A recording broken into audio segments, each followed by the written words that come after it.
dari kemarin sampai sekarang ya, setelah Polda Metro Jaya menunjukkan ijazah asli Bapak Joko Widodo kepada para tersangka, dari kemarin sampai sekarang Sentana TV belum bikin berita.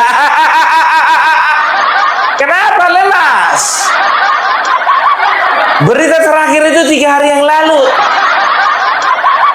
Ayo dong Sentana TV, kau kan bukan termasuk tersangka. Semangat dong. Tapi kalau Rismon, ya pemilik dari Baligi Academy, ya bikin video 4 jam yang lalu. Tahu kalian apa judulnya? Ternyata kita dibohongi Jokowi lagi. Sentana TV mungkin mikir untuk bikin berita karena apa? Berita saat ini tidak menguntungkan mereka. Iya kan? Tapi ya apa namanya itu Baligi Academy bikin berita bohong lagi. Ya paling tidak bisa memuaskan para pendengar lah, kan begitu. Yang lucunya langkah update, biar tahu kalian, langkah update dari kemarin setelah ditunjukkan ijazah sampai sekarang sudah ada 6 beritanya. Udah 6 kontennya. Ya tapi kontennya itu isinya ada kejanggalan di foto Jokowi. Foto Jokowi kelihatan aneh. Yang penting ada konten. Dan betul yang ku bilang, betul yang ku katakan dari kemarin-kemarin, pengikut mereka, pemerhati mereka semakin sedikit. Karena apa? Perhatikan langkah update penontonnya semakin sehari semakin sedikit. Mungkin juga Sentana TV, ya kan, ya tidak bikin berita karena apa? Karena dia berpikir, percuma kalau ku bikin berita, yang nonton dikit. Kalau Baligi Academy 4 jam yang lalu, daripada kosong gak ada berita. Lumayan yang nonton 2.500. Aduh, kenapa sih susah ya menerima kenyataan? Dan tahu nggak kalian ya, sebetulnya ya, ternyata gelar perkara khusus ini tidak mewajibkan ya para penyidik itu untuk menunjukkan ya ijazah asli Bapak Joko Widodo. Cuma karena ada desakan dan juga permintaan dari Ombudsman ya, maka ijazah itu ditampilkan, kan begitu ya. Bagi kita sebetulnya, bagi pendukung Bapak Joko Widodo, mau ditampilkan sekarang sama nanti sama aja sebetulnya, kan begitu ya kan. Dan kita juga sudah prediksi ya bagaimana respon mereka ya, karena mereka itu mau ditunjukkan kemarin, mau ditunjukkan sekarang, mau ditunjukkan nanti, responnya tetap aja menolak. Masih ingat ya perumpamaan tentang kue ulang tahun dan tai? Gak usah ulang lagi, Pung. Jangan pernah kau ulang lagi itu, Pung. Menjijikkan. Ya, itu dia. Jadi dari pihak kuasa hukum Bapak Joko Widodo sebetulnya ya tidak setuju ya dengan menampilkan ijazah Bapak Joko Widodo yang asli karena sudah komitmen untuk nanti di persidangan, kan begitu. Tapi nggak apa-apa ya, tidak apa-apa ya, karena memang mau ditunjukkan sekarang, ditunjukkan nanti ya sama saja, kan begitu. Cuman ada hal yang menguntungkan. Apa itu yang menguntungkan? Yang pertama ya, tingkat kepercayaan publik kepada Bapak Joko Widodo semakin naik. Yang kedua, otomatis tingkat ketidakpercayaan daripada masyarakat selama ini yang sempat percaya dengan Roy Suryo juga semakin meningkat. Makin tidak percaya. Kalian perhatikan saja konten-konten yang berisi tentang mereka ya, yaitu apa, kalau kemarin biar tahu kalian yang nonton itu bisa 500.000, 400.000, 600.000. Sekarang udah paling kencang itu satu konten biar tahu kalian itu yang nonton itu 5.500. Kalau pas lagi bagus beritanya ya kan katakanlah 50.000. Karena minat orang juga, orang sudah mulai curiga gitu loh dengan gelagatnya Roy Suryo ini. Ya dengan gesturnya juga ya ketika menampilkan segala sesuatu di depan publik, terlebih lagi di TV-TV mainstream yang menjadi tontonan banyak orang ya, menunjukkan betapa mereka itu menunjukkan kebodohan-kebodohan mereka itu terpampang nyata gitu loh ya. Apalagi setelah kemarin ada penetapan sebagai tersangka. Ya, kalau bisa dikatakan, kalau orang sudah ditetapkan jadi tersangka, berarti separuh orang itu sudah bersalah. Statusnya orang itu separuh bersalah. Karena apa? Full bersalah nanti di pengadilan. Kan begitu. Tapi apapun yang terjadi, ya, kita mau katakan bahwasanya, ya, pihak kuasa hukum Bapak Joko Widodo tidak akan pernah kasih kendor terhadap orang ini semua. Ya, ingat, ya, walaupun ini, ingat ya, walaupun Bapak Joko Widodo atau tim kuasa hukum Bapak Joko Widodo saat ini sudah menampilkan ijazah Bapak Joko Widodo, ingat, ini bukan akhir segalanya dan ini bukan peluru terakhir dari tim kuasa hukum Bapak Joko Widodo. Karena aku yakin ya, aku yakin ya, pengacara ini kan profesional semua. Ketika mereka mempersilahkan satu peluru untuk dikeluarkan, untuk ditembakkan, mereka pasti punya cadangan 10 bahkan 100 peluru lagi. Tapi kalau pihak sebelah sana, ya mereka berpikir bahwasanya itu peluru terakhir. Ya biasalah ya, namanya juga orang kalau sudah menjadi tersangka, ya kan, ya mereka akan berpikir bahwasanya ya yang dituduhkan kepada mereka, apa yang menjadi kesalahan mereka, ya cuma satu aja intinya, mereka cuma ingin dibebaskan dari jerat hukum, kan begitu. Tapi ingat ya, kalau tadinya mereka itu hanya ditersangkakan dengan satu pasal yang hanya menuntut 6 tahun penjara, ya, tapi oleh karena berlarut-larut ada seolah-olah ada pembiaran daripada kepolisian, ya, ternyata mereka dikenakan pasal berlapis. Artinya apa? Yang jadi tanda tanya, apakah ada pembiaran terhadap kasus ini? Semakin lama semakin panjang, supaya apa? Supaya bertambah-tambah pasal yang akan dikenakan kepada teroris. Gak tahu juga kita. Sekarang mereka teriak-teriak kan, mana yang kalian laporkan katanya peristiwa, kenapa ditimpakan kepada kami 32 pasal 32 tambah 35 Undang-Undang 32 Undang-Undang 35. Bahkan biar tahu kalian ya, Refli Harun kemarin itu sudah mengkalkulasi hukuman orang ini. Pasal 32 10 tahun, pasal 35 12 tahun. Ya kan, setelah itu ya manipulasi data ya itu sekian tahun. Di total semuanya ternyata dapatlah 32 tahun. 32 tahun.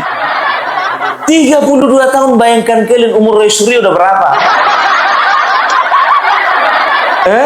Umurnya siapa namanya? Rismon udah berapa? Yang paling kasihan biar tahu kalian, ya Siti pas sama Kurnia, ya kan? Belum sempat menopause sudah masuk penjara. Sayang kali itu. Kok nyampe ke situ tuh?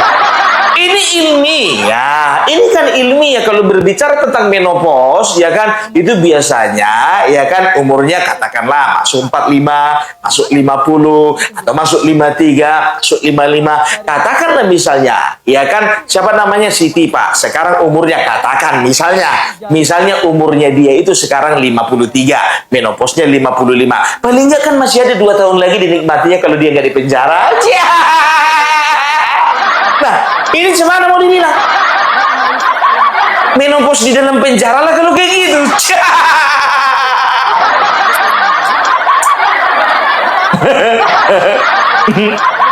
Aduh, tersangka-tersangka ini hati-hati loh, ya. Takutnya 32 tahun penjara, ya kan. Mulai dari kalian masa subur sampai kalian impoten, kalian baru keluar dari penjara.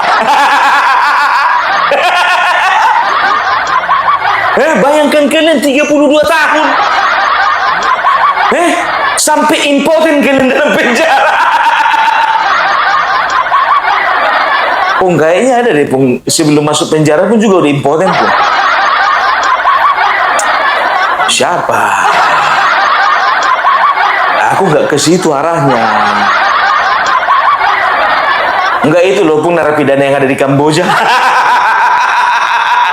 Ada penjahat negara juga di Kamboja, ya kan, masuk penjara dia, ya kan, walaupun belum impoten udah masuk penjara dia. Kayak mana lagi nasibnya itu, Bung? Oh, kalau yang itu, yang di Kamboja itu ya lebih bagus lah di penjara, dia juga tetap masuk lebih cepat lebih bagus. Karena apa? Di luar penjara, di dalam penjara, di luar penjara ataupun di dalam penjara sama-sama nggak berfungsi itu barang. Di Kamboja, di Kamboja. Makanya aku bilang, kalau berbicara tentang impoten kan bukan berbicara cuma seksualitas saja, tapi daya pikir, tenaga, ya kan, kejiwaan. Ya itu 30 tahun, siapa yang nggak guncang jiwanya itu?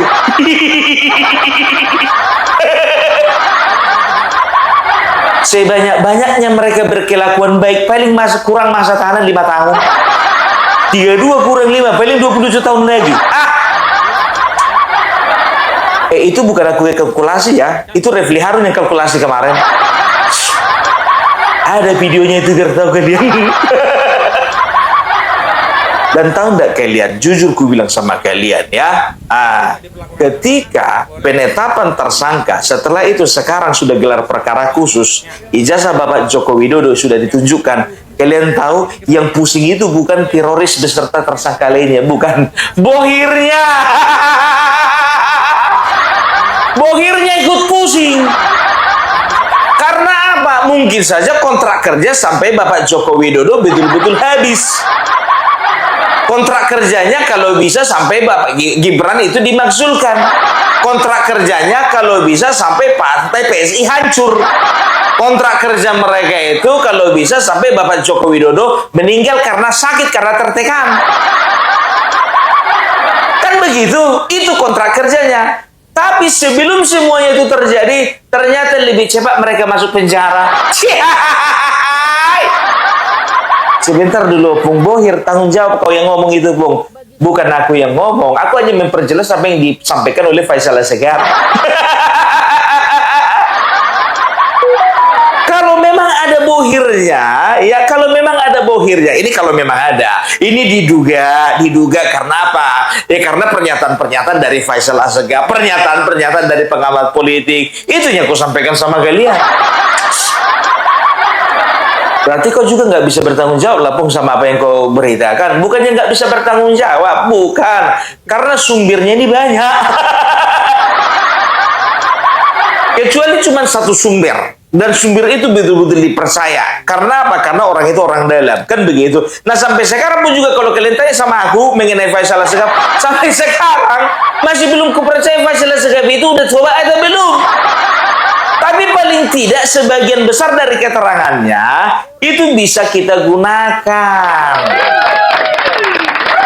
Bisa kita jadikan gambaran. Kan begitu. Nah, kenapa? Ya kan berarti kalau misalnya kontrak kerja misalnya sampai Gibran dimaksudkan, sampai Bapak Joko Widodo betul-betul sakit, sampai tumbang kesehatannya terganggu, sampai PSI, target mereka sampai PSI betul-betul memang rusak, hancur kan begitu, ya dikasihlah kos misalnya 1 orang, ya kan, untuk klaster pertama ya masing-masing katakanlah 1 miliar. Kali 5 miliar kan begitu. Klaster kedua katakanlah masing-masing 5 miliar. 5 kali 3 15 miliar. 15 tambah 5 miliar 20 miliar. Itu jumlah yang sangat kecil bagi seorang koruptor. Kan begitu kontrak kerjanya ya, sampai Bapak Jokowi sakit, Gibran dimaksudkan, sampai partai PSI hancur. Ternyata kontrak kerja selesai sebelum semuanya itu terjadi. Artinya apa? Rugi bandar. Dan mereka harus mencari aktor lainnya lagi. Kayaknya ya 5 miliar. Itu informasi dari mana, Pung? Ya, itu kan hanya apa saja, menduga-duga saja. Aku nggak mengatakan itu sebuah kebenaran, tidak. Dan aku tidak mengatakan itu sebuah fakta, tidak. Aku kan hanya menggambarkan jumlahnya bisa di bawah itu, bisa di atas itu.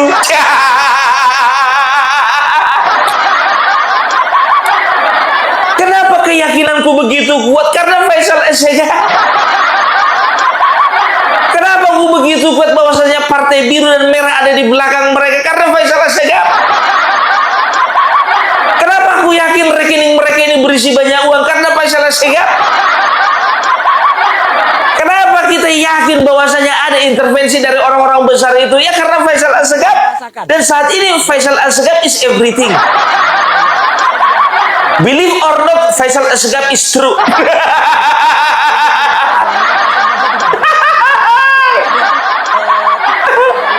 Itu dia ya. Sekarang berbagai macam jurus ya kan digunakan si Roy Suryo untuk menyangkal. Ya kan? Itu katanya kan ditunjukkan seperti ini kan begitu ya. Tapi mereka komplain. Kenapa dikomplain? Mereka katanya nggak boleh pegang, nggak boleh raba. Sedangkan dikasih tunjuk aja udah untung kau, dasar gak tahu diri kalian semua. Hah?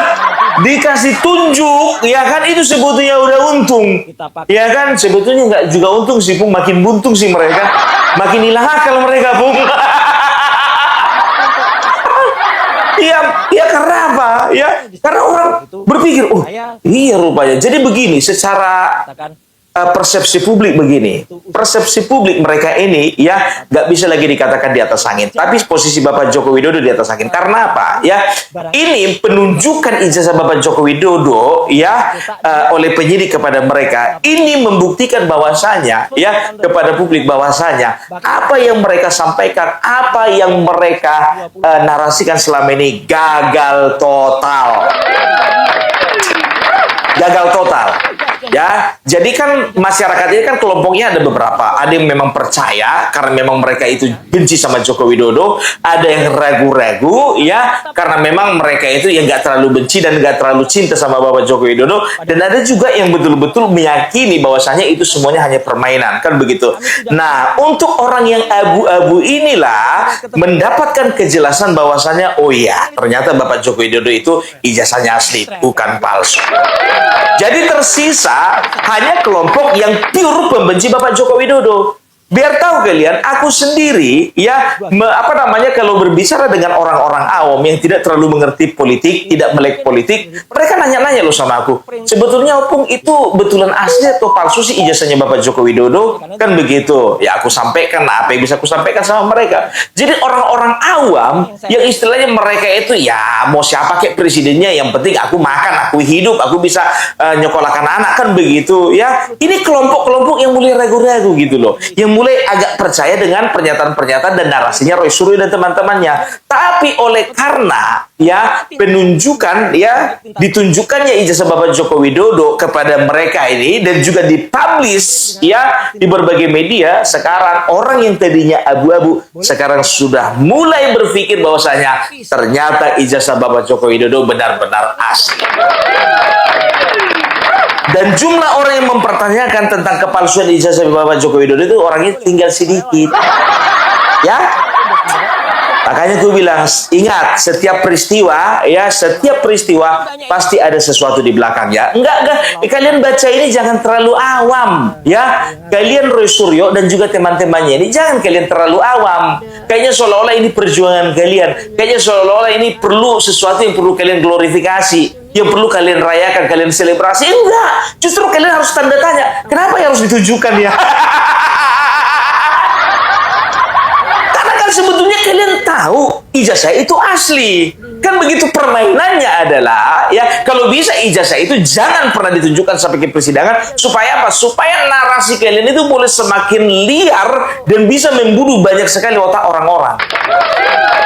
Itu maunya kalian. Yakin aku. Maunya kalian itu sebetulnya tidak ditunjukkan ijazah itu sampai persidangan. Supaya apa? Supaya banyak orang simpati sama kalian. Tapi no, ini sudah waktunya. Bahwasanya remah-remah dibuang. Sekarang urusan Bapak Joko Widodo sama orang yang bayar kalian. Waktunya sudah dekat. Pung, sebentar dulu. Diduga.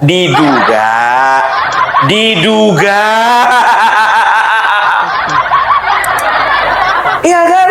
Itu dia, dibilang embosnya nggak ada, dibilang watermarknya nggak ada, dibilang tidak ada lintasan merah. Begitu ditunjukkan, oh ternyata ada embosnya, oh ternyata ada lintasan merahnya, oh ternyata ada watermarknya, kan begitu. Tapi begitu Roy Suryo ya bikin konferensi pers di depan kantor polisi ya, dia mengatakan apa? Memang ada watermarknya tapi tipis. Memang ada embosnya tapi tipis. Setelah itu bikin klarifikasi lagi, dia ditambah-tambah lagi apa dibilangnya. Tapi saya lihat kok ada kejanggalan pada fotonya. Lari lagi ke fotonya, kan begitu. Walaupun seperti itu, kita juga akan periksa. Kita harus pertanyakan juga, kok ijazah 40 tahun masih gres? Kok masih bagus? Harusnya 40 tahun itu harusnya sudah ada. Kalau boso Jawa ini kok bleber. Ya kan, terserah apa sangkalan kalian, ya kan, yang penting ya waktu sahnya itu nanti di persidangan. Jadi aku udah sampaikan sama kalian, dan kita juga sama-sama tahu bahwasanya ya ijazah ini mau ditunjukkan atau nggak ditunjukkan sama mereka, poinnya bukan asli atau tidak, bukan. Poinnya ya mereka itu harus memastikan ya bahwasanya itu walaupun 1000 kali asli, tetap mereka harus narasikan itu palsu. Tapi dengarkan ini sobat, ya kan? Orang yang percaya dengan kalian itu jumlahnya akan makin sedikit, makin sedikit, makin sedikit, dan makin sedikit. Aduh, sayang ya. Ternyata hidup kalian itu hanya bisa dibayar dengan uang sekian miliar. Bagaimana nasib keluarga kalian? Orang tua kalian? Istri kalian, anak kalian, bagi yang punya anak.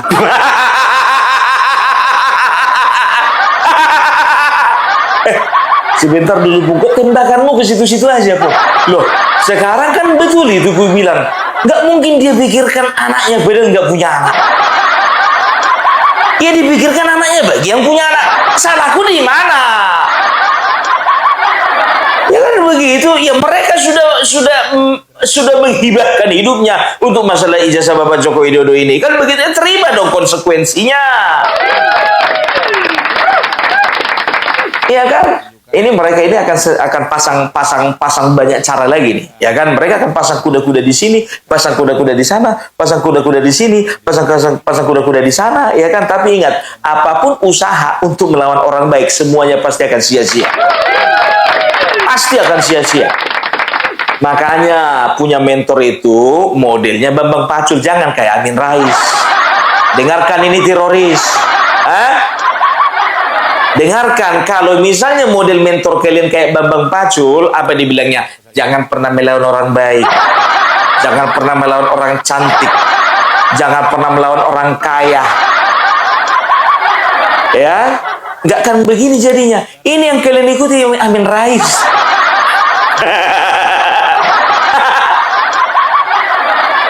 Kepada saudara Joko Widodo, seorang pembohong yang selama 10 tahun sudah membohongi Indonesia dengan segala proyek-proyek mangkranya seperti IKN dan juga kereta Wus. Oleh karena itu, Joko Widodo yang bisa saya sebutkan dengan Joko Wireng, maka dengan ini saya katakan wajib dan juga kita berhak untuk melakukan sebuah pemakzulan kepada mereka. Habis itu si mentor kalian, ada semut, ada gaza masuk lubang sembut. Untung kan udah diajar kalian lagi itu belum?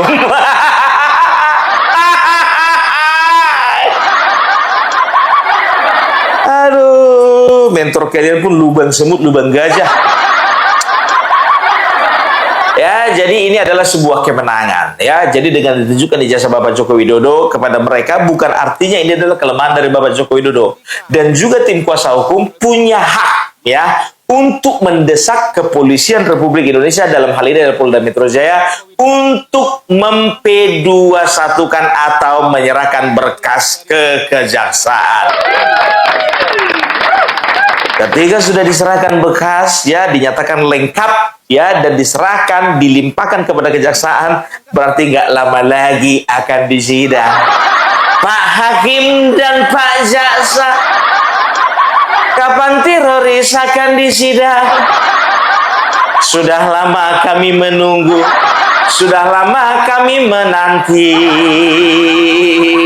Bubui bulan, bubui bulan, sangrai bentang. Nyanyilah nanti biar tahu kalian kalau masuk penjara orang ini. Nyanyilah pumpar bela untuk orang ini.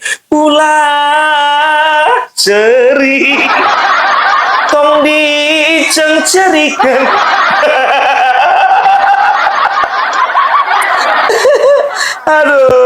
Aduh ya. Pokoknya kalian itu ya the best. Terima kasih ya sudah menghibur kami. Terima kasih sudah menjadi bagian daripada konten-konten kami.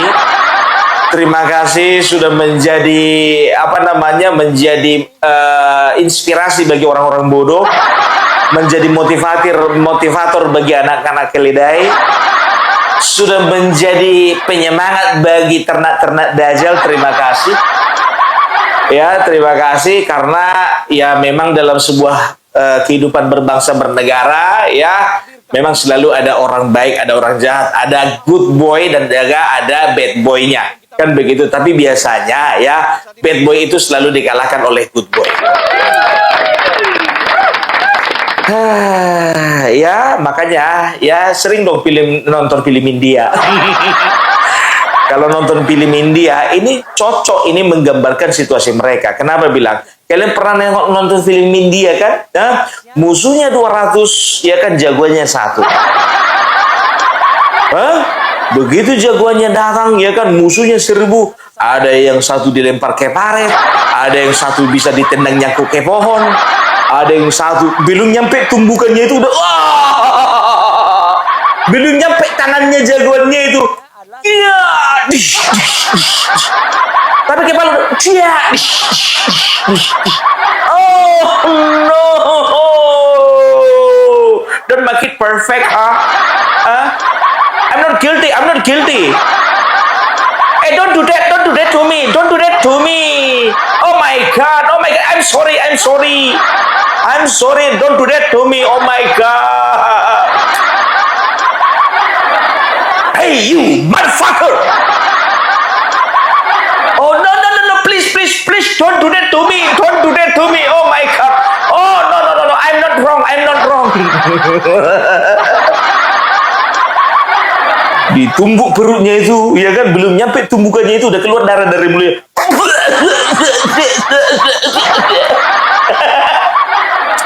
Jadi kayak beginilah sebetulnya film-film India ini, ya kan, menggambarkan bagaimana pertarungan antara Bapak Joko Widodo dengan orang-orang ini, ya kan.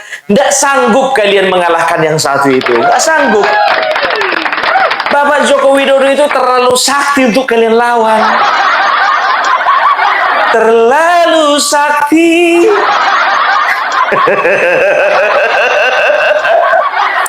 Ya sanggup kalian lawan itu belum, ya kan? Karena level kalian itu jauh di bawah mereka, di bawah Bapak Joko Widodo. Kalian itu dikatakan kalian remah-remah, ya kan? Ya level Bapak Joko Widodo itu ya bisa dikatakan 5 atau 8 tingkat di atas kalian. Enggak, Roy Suryo ya walaupun dia pernah jadi menteri mengatakan bahwasanya saya lebih baik kok daripada Gibran. AHY lebih baik kok daripada Gibran, kan begitu kan? Kualitasnya lebih baik. Sekarang begini, coba kalian tunjukkan dulu ya di mana momen ya Gibran itu kalah pamor daripada AHY. Nggak ada, ya kan? AHY dimanapun juga, ya kan, memang betul dia adalah seorang menteri, Menko bahkan, ya kan, tapi perannya seorang Gibran Rakabuming Raka sebagai wakil presiden bisa dikatakan lebih kelihatan 10 bahkan 100 kali lipat dari AHY. Apakah Bapak Prabowo lebih percaya kepada AHY daripada Bapak Gibran? Oh tidak. Bapak Prabowo sudah pasti lebih percaya kepada Gibran daripada kepada AHY. Karena apa? Karena ya kan orang yang mengangkat Bapak Prabowo, ya mengangkat derajat Bapak Prabowo, ya sehingga menjadi seperti sekarang ini adalah ayahnya Gibran. Dan Bapak Prabowo masih ingat orang yang merekomendasikan pemecatan daripada Bapak Prabowo bagi dirinya adalah SBY. SBY yang merekomendasikan pemecatan itu. Nggak akan mungkin lebih sayang dia sama AHY daripada sama Gibran. No, nggak ada cerita. Kok kita meluas ke situ ya, Pung? Bikin segmen tersendiri dong, Pung, tentang bahas tentang SBY dan AHY dan juga Gibran. Ayo. Tapi bukan Opung Parbilak namanya kalau nggak lari kemana-mana.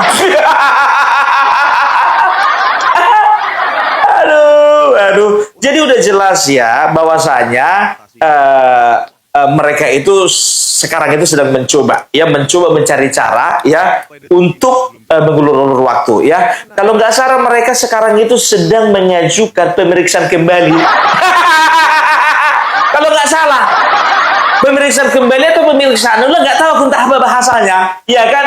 Mereka mengajukan lagi, ulur terus kayak main layangan, ulur terus sampai masuk jurang. Cuma nunggu waktu aja, nunggu waktu, nggak lama lagi kok. Percuma beta susah dirantau. Aduh ya. Jadi ternyata ya teroris ya, ternyata walaupun kalian ganti pengacara nggak ada gunanya juga. Katanya mau ganti pengacara, ya kan progresnya lebih bagus. Tahu kayak gitu sama si Tompel aja dari kemarin, nggak usah ganti-ganti deh. Kan kasihan si Tompel. Kalau katanya, ya kan, kita sudah membentuk tim yang baru, ya, tim yang lama dan tim yang baru kita gabungkan, maka kekuatannya akan lebih besar. Kita sama-sama bekerja, ya. Oleh karena itu saya ditunjuk sebagai kuasa hukum, kata Refli Harun, dengan bangganya. Nggak taunya begitu gelar perkara khusus sama juga. Ada progresnya? Nggak ada. Nggak ada progres. Ditunjukkan ijazah itu bukan karena desakan dari kalian ternyata, ya, itu hanya permintaan, tapi diaminkan oleh ombudsman.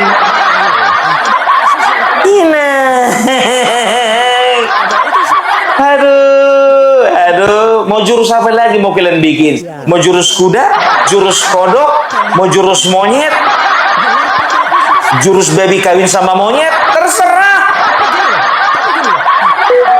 Yakin aku nggak akan berhasil. Aduh, senangnya hatiku.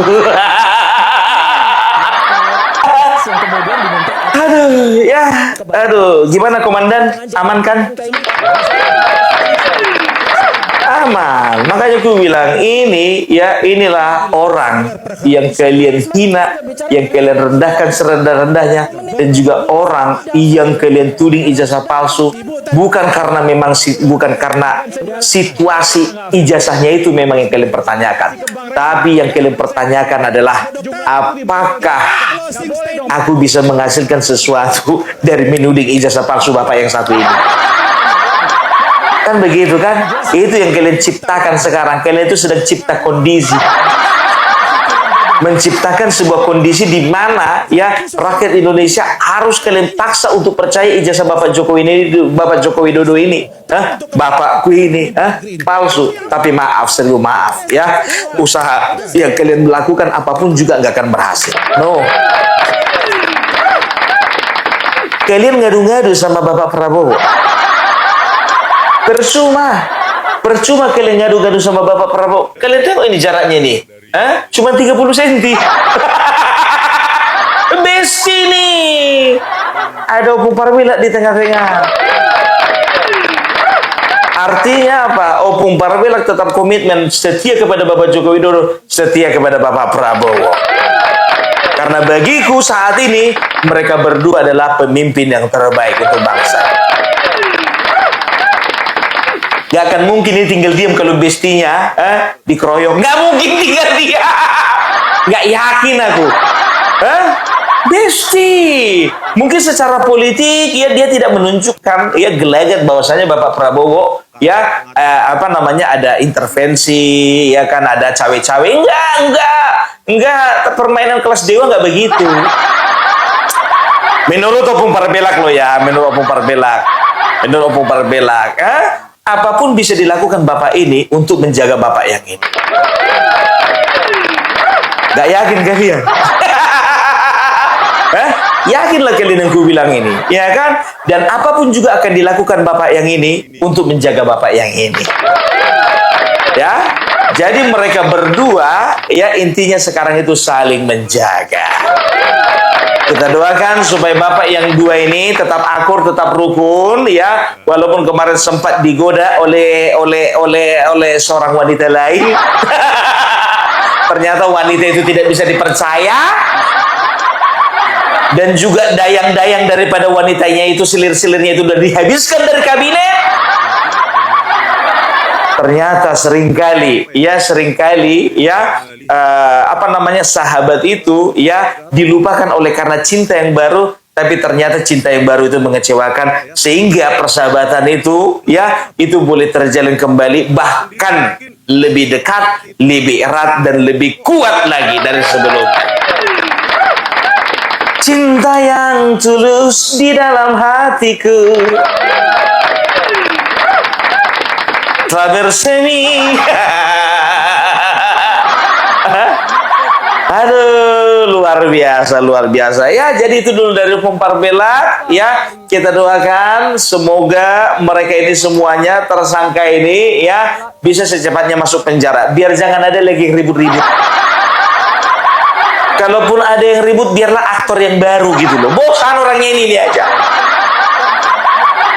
Sampai kasihan kali aku ngeliat si Rizal Fadila, biar tahu kalian, si Rizal Fadila sebelum masuk gelar perkara khusus, sampai dia bilang, kita akan buktikan bahwasanya penetapan tersangka ini salah. Kita akan buktikan bahwa tidak ada pidana.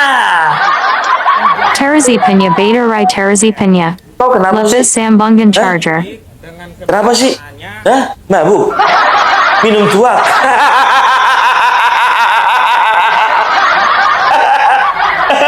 Rizal Fadila ternyata ya begitu tahu ijazah Bapak Joko Widodo asli, diam 1000 bahasa dia. Mana teriak-teriakmu lagi Rizal Fadila? Mana suaramu lagi? Mana. Aduh. Udahlah, capek aku ngomongin orang ini. Itu dulu dari Opung Parbelak ya. Salam NKRI harga mati.